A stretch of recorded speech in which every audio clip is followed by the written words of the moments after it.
지난 주중 3연전에 한화가 선두였다가 지금 2위로 내려왔는데 그런 데에는 이제 한화의 불펜이 흔들린 부분이 굉장히 컸습니다. 특히 김서현, 한승혁 선수. 어제는 결국 두 선수를 이틀 모두 썼기 때문에 박상원 선수에게 맡겼는데 결국은 통하지 않으면서 어제도 좀 치명적인 역전패를 당했습니다. 아, 이게 선두인 한화 이런 부분까지 사실은 크게 걱정을 안 했는데 걱정 안 했던 부분이 지금 도드라지기 시작하고 있어요. 그러니까 저는 이런 게 있습니다. 그러니까 사실 저희가 보면 이제 8, 9에 나오는 세런맨, 그리고 또 이제 마무리 투수 묶여서 같은 경기 나오는 경우 많거든요. 이제 그러다 보니까 두 선수가 같이 연투에 걸려서 못 쓸 수가 있어요. 근데 저희가 하나를 그동안 계속 강팀이라고 얘기했던 가장 큰 이유는 마운드의 안정성이죠. 그렇죠. 선발진 1선발부터 4선발까지 정말 우수하다. 그리고 또 하나 불펜이 흔히 얘기하는 승리계 투조와 추격조의 그렇죠. 실력 격차가 타 팀에 비해서는 적은 편이다. 네. 이게 강점이었는데 어제는 그 추격조, 물론 박상원 선수는 뭐 7회 나오는 승리계 투조의 일원이었습니다만은 이 추격조가 나와서도 결국은 막아내질 못하고 경기가 뒤집히게 되는. 그러니까 세 경기 중에 두 경기가 결국은 불펜이 블로우를 하면서 생긴 상황이었었잖아요. 이제 그렇기 때문에 약간 이게 특히 이제 오늘부터 벌어지는 LG와의 중요한 1, 2위의 싸움을 앞두고 이런 일이 터지니까 하나 팬들 입장 상당히 좀 불안감이 드는 건 사실인 것 같습니다. 지금 화면에 나오는 김서현 선수가 사실은 어제 그제와 그러니까 화요일과 수요일 모두 좀 불안한 모습을 보이면서 한 게임은 잡고 두 번째 게임도 굉장히 불안해서 결국 중간에 교체가 됐잖아요. 그렇죠. 그런 부분 때문에 이제 하나 팬들이 좀 걱정을 좀 많이 하고 있는 것 같습니다. 네. 어쨌든 이 김서현 선수를 비롯해서 하나가 7회 리드할 때 46승 1무 네. 3연전 하기 전까지만 네네. 해도 그 정도로 이제 뭐 7회 이후에는 이 김서현 선수를 중심으로 한 불펜이 그렇죠. 그냥 그렇죠. 뭐 이 필승 방정식이다 이렇게 우리도 기대를 하고 있었는데 본인이 이제 한두 번씩 이렇게 놓치다 보니까 네. 사실 더그아웃에 가서 우는 장면이 보였잖아요. 맞아요. 그리고 그 전에도 막 글러브를 갖다 막 짓이기는 네. 막 분에 못 이겨서 그렇죠. 이제 또 미안한 마음 네. 그런 것도 보이는데 그게 이제 어떻게 보면 한편으로는 뭐 승부욕이고 뭐 승리욕이고 뭐 그런 쪽으로 볼 수 있지만 아직은 그 멘탈적으로 그리고 경험적으로 마무리로서 완전히 이 선수가 굳어진 그런 부분은 아니기 때문에 뭐 이런 상황들이 나온다고 봐야 되고 흔히 우리가 뭐 3할 타자 3년 연속 3할을 쳐야 3할 타자다. 그렇죠. 네. 3년 연속 10승을 해야 10승 투수다고 하는데 사실 김서현 선수도 그런 면에서 보면 3년 연속 마무리로서 어느 정도 자리를 잡고 해야지 뭐 이런 경험 저런 경험 하면서 갈 수 있는데 이걸 지금 본인이 못 견디는 거거든요. 네. 미안함, 그런 분함 이런 것들을. 근데 이걸 어떻게 보면 기량적으로 보다는 멘탈적으로 심리적으로 좀 극복을 좀 해야 되지 않을까 좀 사실 그게 좀 더 걱정이 되는 부분이 합니다. 네. 공교롭게도 제가 그 모자 꾸긴 경기와 시즌 세 번째 블루인 세이브였던 화요일 경기를 다 중계를 해서 제가 되려 좀 더 미안한 그런 느낌이 드는데 제가 수요일 날 방송 때 얼핏 말씀을 드리긴 했는데 김선 선수가 본인 구위 특히 이제 그 발이 랜딩하고 몸이 넘어오는 과정에 대한 조금 불안함을 좀 갖고 있더라고요. 네. 그래서 사실은 그 부분을 화요일 날 경기 전에도 양상문 코치와 꽤 오랫동안 이야기를 했거든요. 그래서 그런 부분에 대해서 양상문 코치는 잘하고 있다. 네. 너무 부담감을 갖지 마라. 너 잘하고 있는데 왜 쓸데없는 걱정을 하는 이런 접근을 했는데 결국 그날도 그렇고 그 다음 날도 결국 이제 중간에 내려갔는데 저는 일단은 한화 불펜이 흔들리는 건 김서현 어쨌든 마무리가 흔들리면 어제는 아예 쓰질 못했지만 수요일 같은 경우도 결국은 다 당겨 쓸 수밖에 없거든요. 그렇죠. 그래서 더 큰 어려움들이 좀 있는 것 같아서 김서현 선수가 빨리 좀 자리를 잡아야 되지 않을까? 저는 뭐 어쨌든 젊은 선수니까 이번 주말 3연전부터 좀 달라질 수도 있지 않을까 기대감은 있습니다. 저는 최근에 이런 것도 프로야구 선수들이 더가에서 우승한 것도 아니고 은퇴 경기도 아닌데 눈물을 가끔 잘 보입니다. 이것도 사실 예전엔 좀처럼 볼 수 없는 모습이에요. 선수들이 예전 선수보다 더 감수성이 예민해졌는지 잘 모르겠습니다만 여러분 뭐 리그 오브 데어 온이라는 혹시 영화 네. 좀 오래됐습니다만 이제 실제로 실화를 바탕으로 한 영화 여자 있잖아요. 그렇죠. 야구 전쟁에 선수들. 메이저리그 선수들이 갔을 때 여자 선수들이 네. 리그를 만들어서 그 자리를 메워주는 그런 영화에서 보면은 감독이 탐 행스였었죠. 그렇죠. 예, 탐 행스가 거기서 이런 얘기하죠. 혼내니까 여자 선수가 우니까 야구에는 눈물이란 없어. 난 그것도 하나의 명대사로 그렇죠. 꼽히거든요. 근데 우리 선수 눈물이 많아졌어요. 제가 이 네. 말씀 드리는 게 울어서 잘못이 아니라 김서현 선수는 마무리 투수고 어쨌든 보민이 입단할 때부터 저는 마무리 쪽에 더 맞는 것 같다는 얘기를 그렇죠. 했던 선수예요. 물론 실제로 자기가 경험했으면 다르겠죠. 그리고 시즌 출발부터도 아니고 시즌 출발하고 들어가서 마무리 투수가 됐어요. 그렇죠. 근데 그 역할을 너무 잘해주고 있었습니다. 근데 이런 자기가 앞으로 훨씬 더 선수로 뛸 시간이 긴 선수예요. 마무리 투수는 일반적인 자리보다 더 강한 멘탈이 그럼요. 필요하죠. 그렇기 때문에 그 눈물의 의미, 그 가슴 아픔, 미안함 다 이해를 하는데 김서현 선수는 더 커야 되는 선수이기 때문에 그런 눈물 저는 보고 싶지 않습니다. 그리고 보여서는 안 돼요. 왜? 자기가 아무리 어른 선수라도 하나 이글스라는 지금 1, 2위를 다투는 팀의 마무리 투수이기 때문에 그렇죠. 더 강한 모습으로 이겨나가야 된다고 생각합니다. 네. 모든 이 투수나 선수들이 김서현 선수를 바라보고 있고 그럼요. 네. 이제는 또 팬들도 바라보고 있고 그럼요. 그렇기 때문에 본인은 울고 싶어도 사실은 네. 더가웃에 울어서는 안 되죠. 그냥 뭐정 울고 싶으면 이제 화장실 가서 혼자서 네. 울거나 네. 사실은 그래야 돼요. 그렇죠. 네. 이게 상징적인 그런 그럼요. 의미도 있기 때문에 우리의 에이스, 우리의 마무리 투수가 네. 거기서 이제 울고 있으면 팀 전체 분위기가 이제 다운이 될 수밖에 그럼요. 없죠. 네. 그리고 항상 걱정이 되죠. 그런 상황이 맞닥뜨렸을 때 오성훈 선수 이 더가웃에 가서 우는 모습 못 봤잖아요. 어, 실패하더라도 그럼요. 네. 네. 파이널 보스가 되기 위해서는 네.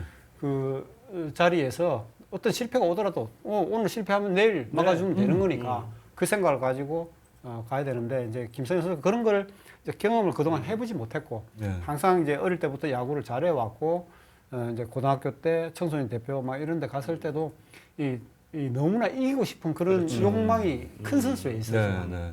그러다 보니까 이제 감정도 그만큼 더 커지고 네. 가장 빠른 공을 던지지만 또 가장 여린 마음 그걸 또 가지고 있는 선수이기도 그렇죠. 하거든요. 네. 그래서 그게 조금 더 굳은살이 배겨지고 좀 더 강해져야 한국을 대표하는 이제 마무리가 되지 않을까 싶고 어쨌든 그 이런 경험을 가지고 이제 결국 이제 뭐 성장을 또 해야 되는데 네. 만약 여기서 그게 잘못된 방향으로 그렇죠. 갈 경우에는 하나가 사실 올해 기대 이상으로 누구도 1위를 달릴 거라 예상을 못했던 부분은 네. 타격도 아니고 다른 것도 아니거든요. 딱 투수. 나온대요. 그 중에서도 폰세와 김서현 선수가 그럼요. 춤을 이뤄줬기 때문에 선발 마무리에 그렇기 때문에 이렇게 가는 거고 김서현 선수가 만약에 무너진다. 그랬을 경우에는 하나도 사실은 좀 네. 행보가 좀 답답해지는 그런 그럼요. 상황이겠죠. 그 전반기가 끝나고 후반기 저희가 그 첫 오프너 즈음에 제가 한번 그 얘기를 들었죠. 그때가 5게임 반차 네. 났을 때인데 한화에게 분명히 한번 위기는 올 것이다. 그럼요. 네. 말씀을 드렸고 저는 한화가 정규 시즌에서 1위를 못하면 가을 야구에서도 조금 어려움을 겪지 않겠냐라고 말씀을 드렸는데 그 이유는 대개 선수들이 가을 야구에 큰 경기를 경험해 본 선수가 별로 없어요. 그렇죠. 예. 그렇기 때문에 사실 정규 시즌 1위가 중요한데 저는 그나마 이제 기대를 하고 있는 것이 젊은 선수들이기 때문에 네. 지금의 흐름을 좀 빨리 끊을 수 있지 않을까? 그렇게 되면 좀 분위기 반전이 가능하지만 아니라면 저는 한화가 좀 더 흔들리면서 조금 순위권에서도 물론 이제 계속 상위권 도전을 하겠지만 네. 조금 보합세가 있지 않을까 좀 걱정이 되는 부분도 있습니다. 그러니까 저는 사실 이런 생각합니다. 좀 뭐 최근에 이제 하나 딱 이번 주입니다. 그게 다른 게 아니라 유난히 좀 하나가 이제 불펜이 흔들려서 네. 역전패도 허용을 하고 이제 이러다 보니까 이런 얘기가 많이 나오는데 뭐 멀티를 많이 던지게 했다. 뭐 불펜을 사실 그동안 힘들게 많이 했다라는 얘기도 많이 나오시더라고요. 근데 한 가지 분명한 거는 우리나라 구단들 중에서 안 그런 구단 찾기가 더 어렵습니다. 그렇죠. 그러니까 제가 뭐 하나를 지금 실드 치는 얘기도 아니고요.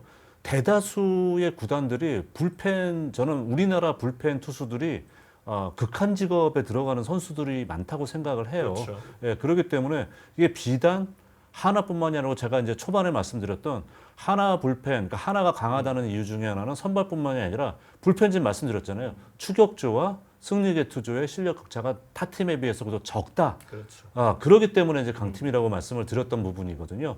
근데 이제 이런 고비는 당연히 저희 100만 원 내기 치르는 이 긴 시즌에서 왜 없겠습니까? 그럼요. 있을 수 있는 건데 문제는 아까 말씀하신 것처럼 얼마나 빠르게. 그러니까 강팀의 또 조건 중에 하나가 슬럼프 빨리 벗어날 수 있는 부분이고 또 김경문 감독, 양상문 코치 전부 다 어떻게 보면 베테랑 분들이시니까 해다 빨리 찾으시겠죠. 만약 못 찾게 되면은 추락밖에 더 있겠습니까? 하지만 찾을 수 있다. 그런 능력들이 있다. 그렇게 생각을 합니다. 네. 어떻게 지금 차제에 약간의 불편에 좀 변화가 좀 필요하다고 보세요? 어떻게 보세요? 두 분은? 지금 현재로서는 뭐 김서현 선수가 뭐 계속 연속으로 실패하는 것도 아니고 네. 뭐 일시적인 이런 현상은 어떤 투수도 한 시즌 가다 보면 기복이 그럼요. 생기고 네. 이런 고비를 만나거든요. 근데 이걸 이제 김서현 선수가 딛고 일어나서 네. 또 가야지 하나가 더 강해지고 김서현 선수도 더 강해지기 때문에 저는 뭐 지금 이 상태를 가지고 뭐 이 변화를 모색한다는 것은 네. 그렇죠. 팀 기조 전체가 다 흔들리기 때문에 맞습니다. 좀 쉽지가 않고 뭐 물론 계속 연속으로 실패를 한다면 뭐 이 그동안 그렇죠. 이제 마무리를 해봤던 이제 뭐 한승혁 선수라든지 주현상. 주현상 선수라든지 그런 대안도 있고 또 뭐 하나 또 기대할 수 있는 거는 정우주 선수 같은 이 파이어볼러가 뭔가 갑자기 팍 뭔가 깨달음을 얻고 또 여기에 이 자신의만의 또 자신감을 찾아서 그런 구위를 가지고 압도할 수 있는 또 마무리를 튀어 오른다면 좋겠지만 그걸 뭐 너무 요행수를 바라는 것보다는 그렇죠. 지금까지 잘해온 김서현 선수를 믿고 저는 가야 된다고 봐요. 뭐 여기서 김원중 선수가 흔들린다고 해서 롯데가 만약에 거기서 바꾸고 했으면 그럼요. 김원중이 거기 버텼겠습니까? 그럼요. 불안해도 네. 마무리는 가능하면 그냥 손 안 대고 가는 게 맞다고 저는 생각합니다. 저는 개인적으로 처음에 초반에 김세현 선수 올릴 때도 되게 불안하게 봤었어요. 그러니까 이 선수의 구위, 뭐 구속 이런 게 문제가 아니라 와 이게 처음에 이런 경험이 없는 선수가 이렇게 왜냐하면 마무리 투수가 저는 대체하기가 야수 중에서는 포수 그리고 투수 중에 마무리 투수가 그렇죠. 대체하기가 가장 어려운 자리라고 생각을 하거든요. 와 근데 이 선수가 근데 처음에 너무 잘했단 말이에요. 그러니까 말씀드린 것처럼 내가 그러면 늘 승승장구하고 그렇죠. 네, 이렇게 나갈 수는 없는 거 아니겠습니까? 그러니까 이것도 본인이 하나 이겨내야 되는 상황. 이것도 팀의 입장에서는 이겨낼 수 있도록 많은 도움 주는 게 저는 정답인 것 같습니다. 네. 어제 제가 이제 김용수 전설의 레전드 소방수 있잖아요. 네, 네. 저희가 LG. 또 통화를 잠시 했어요. 네. 네. 혼자 뭐 더운데 맥주 한 잔 마시고 있다고 그냥 하면서 이제 이런저런 이야기하고 했었는데 본인 이야기를 하려고 한 건 아니고 네. 그냥 이런저런 이야기 하다가 네. 그 1990년 이야기를 제가 네. 이제 엘펜 알백이라고 이제 네, LG 맞아요. 야구 역사 그 이야기를 쓰면서 이제 그때 네. 이야기들을 하고 하는데 그때 본인도 마무리를 왔다가 그때는 막 1이닝이 아니라 3이닝, 그렇죠. 4이닝이 네, 했잖아요. 맞아요. 네. 그러니까 한 5회만 던지고 나면 선수들이 다 김용수만 쳐다보고 그렇죠. 있어요. 네, 네. 감독도 저렇게 뭐 쉽게 던지는데 김용수는 3이닝, 4이닝 던져도 그렇죠. 돼. 그러는데 그 작은 체격이 얼마나 힘들겠어요. 그럼요. 근데 그렇게 하다가 한 막 대여섯 번 세이브를 하다가 한 번 블론을 해가지고 승리가 날아가면 그렇게 XX한 네. 그 후배도 있었대요. 그렇죠. 그건 너무 속상하더라는 거예요. 그럼요. 근데 본인은 그냥 막 쌍시옷을 하면 저 새끼 봐라. 막 그냥 그렇게 하고 그 다음 이제 넘겨버리고 다음 또 네. 해주고 그냥 그렇게 했대요. 그걸 일일이 마음속에 쌓아두고 있으면 그걸 못하죠. 마무리 투수라는 게 사실은. 그래서 그렇죠. 뭐 본인이 뭐 승리 날리는 뭐 그저께 이제 문동주 선수의 사실 그렇죠. 승리를 날렸죠. 맞아요. 선배 좋아하는 선배의 그 승리를 날리면 너무나 막 미안하고 하겠지만 그거 뭐 그 다음에 또 세이브로 갖다 뭐 서는 게 해주면 되죠. 그럼요. 충분히 그런 맞습니다. 생각을 가지고 했습니다. 아까 우리 저 댓글창에 너구리냐옹님께서 올려주신 글에 제가 깜짝 예전 기억이 딱 떠올랐어요. 원년에 네. 김유동 선수에게 이선희 선수가 말로 없는 말로 홈런을 맞고 네. 그러니까 덕아웃이 아마 좁아서 그랬겠죠. 네. 옆에 나와서 쭈그리고 앉아서 불펜 쪽에 울었던 네. 거 기억나시죠? 불펜이 간이 이렇게 의자를 그러니까. 그쪽에 네. 가서 그게 너무 안쓰러웠는데 그때 기억이 소환이 되네요. 참 그 치명적이긴 했죠, 사실은. 근데 그때 그 눈물을 한번 봤네요. 네, 그러니까 안타깝습니다. 네, 어쨌든 마무리의 뭐, 숙명은. 뭐 하나 볼펜 뭐 네. 이런다고 지금 당장 망가지는 거 아니니까 예, 또 한번 보시죠. 뭐. 그럼요. 예. 당장 뭐, 오늘부터 달라질 수 있어요. 오늘부터 또 달라져가지고 언제 그러냐는 듯이 그럼요. 부위가 있는 선수니까 그렇죠. 계기만 잡으면 또 올라갈 겁니다. 네.